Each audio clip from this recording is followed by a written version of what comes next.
World of Tanks tips, directives. As you play the game, you're going to have a lot of directives.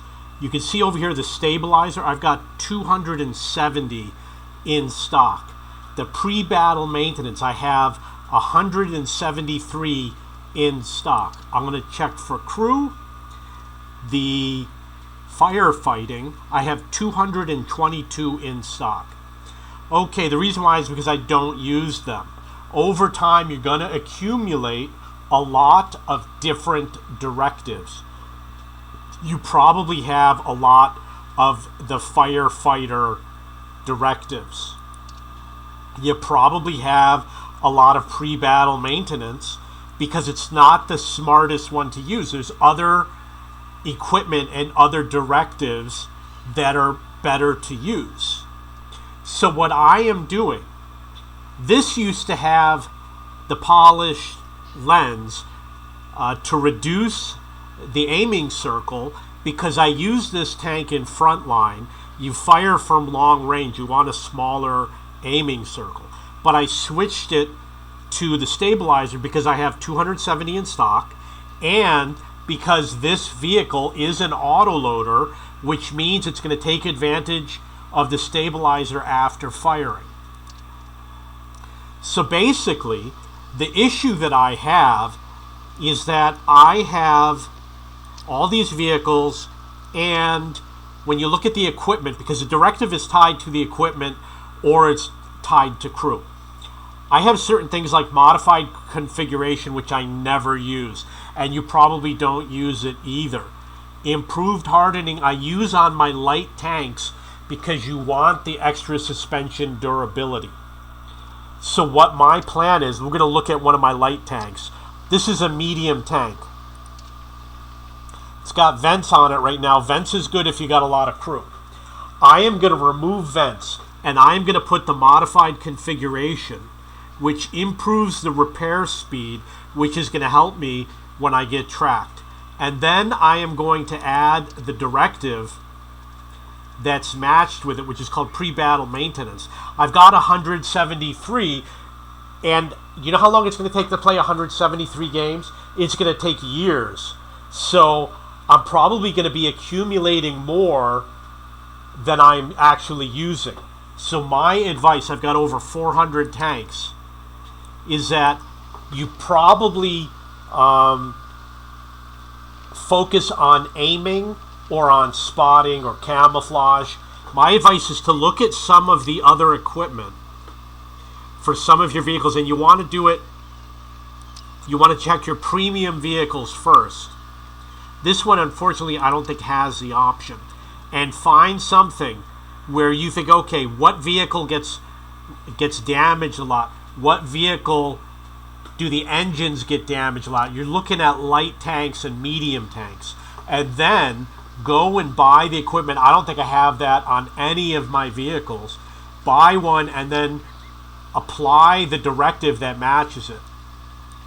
So what's going to happen is, over time, you're going to get equipment. You're going to win it for free. Now they let you choose what you want. However, they don't do that for directives always. In this particular game in Frontline, they're letting me choose. But I've got all these accumulated directives that I'm not using that I'm going to take advantage of. I don't want to spend the $600,000 right now because I don't have a lot of money. But what I'm going to do is I'm going to buy this and I'm going to apply the directives, and it's a more efficient way of using the directives that you have. Now, obviously, vents are very smart because they work with almost every tank, especially if you got a lot of crew. You get more of a benefit from vents. So something like the vertical stabilizer, well, you know, if you're playing with a tank destroyer, you're going to use either the gun laying drive, improved aiming is for long range sniping, or for snapshotting. If you don't aim, you just put your gun in that direction and fire. You want to use this because this aims you in before the stabilizer does. And then you're going to use the rotation mechanism. You might use a gun rammer. You might use vents. Over here, for firing alone, you've got 6 options. And although the vertical stabilizer is good, once you get into things like the experimental equipment, which you get for free, you know, if you get it for free, you want to use it. I know it's not always as good as using the vertical stabilizer, but use it if you got it. So over here we've got the gun laying drive. It doesn't let me use the stabilizer, doesn't let me use any of these with the one that I have selected here, which is called fire control. So there's another one that's called aiming. It's probably going to be on premium tank. That's mobility. That's fire control.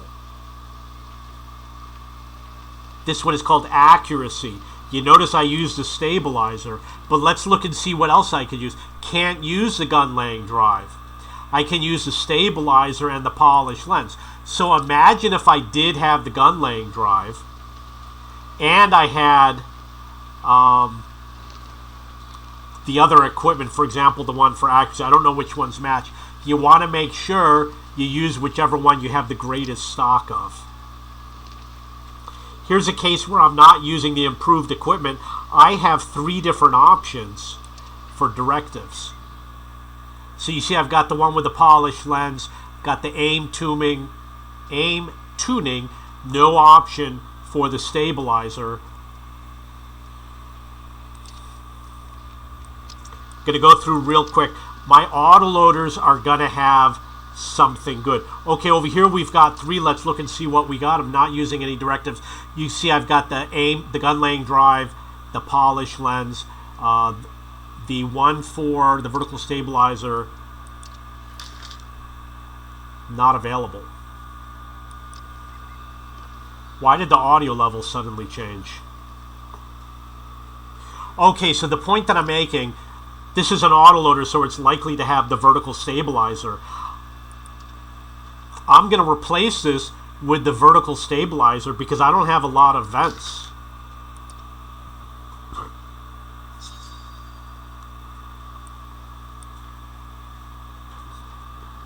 So my advice is you go through all your vehicles, look for directives that you have a high supply of, and reset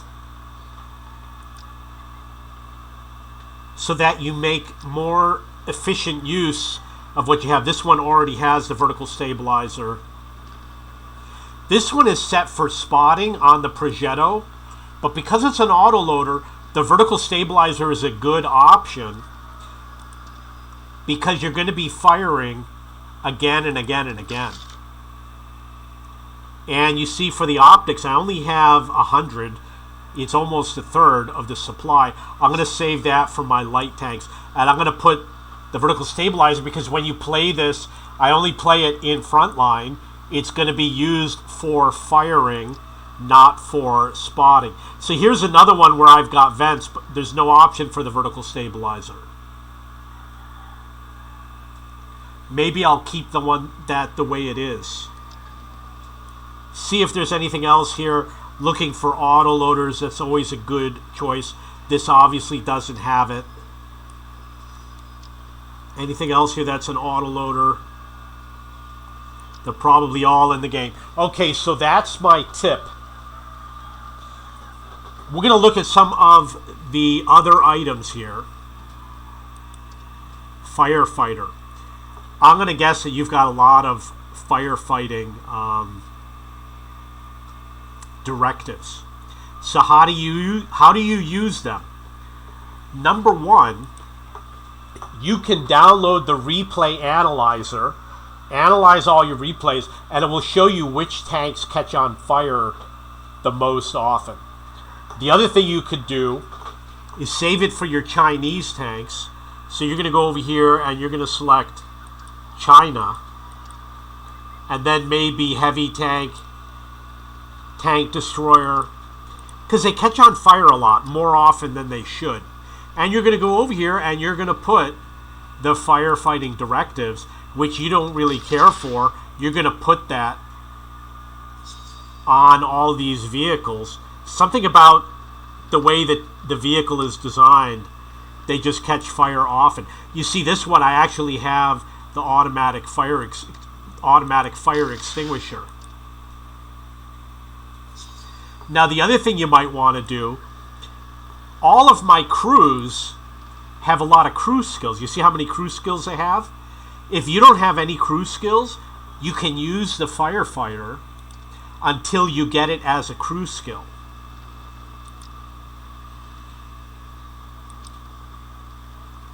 Here's another vehicle that I could put the firefighting crew skill on.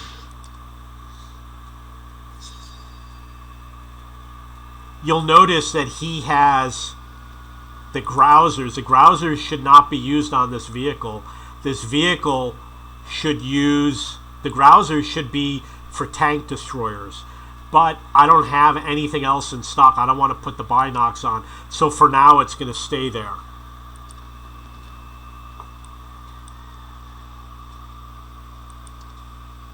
Okay, so that is my advice. I'm going to guess that you have a lot of improved hardening, good for light tanks. Obviously, anything where you're firing a gun, you're going to want to use the aiming and the gun laying drive, especially for SPGs. I never use the spall liners, not use that often, but they're good for vehicles that get hit by high explosive rounds, which is going to probably be lightly armored vehicles. It's good for stun protection, so you're going to want to use it with large super heavy tanks because they're going to be the targets for SPG. You notice that SPG has high explosive rounds. That means that if you get hit by SPG often, then having the improved hardening, no, not that one, the spall liner, which is here, is a good idea if you play a slow, heavy tank, because you're going to get hit often, and I don't think it's tied to any directives, but you want to use that for that vehicle. Okay, so that is my tip about using directives and making sure you assign them properly. I'm probably going to make another video where I go through all my vehicles and show you how I'm going to reassign them. Okay, if you have any questions or comments, please post below.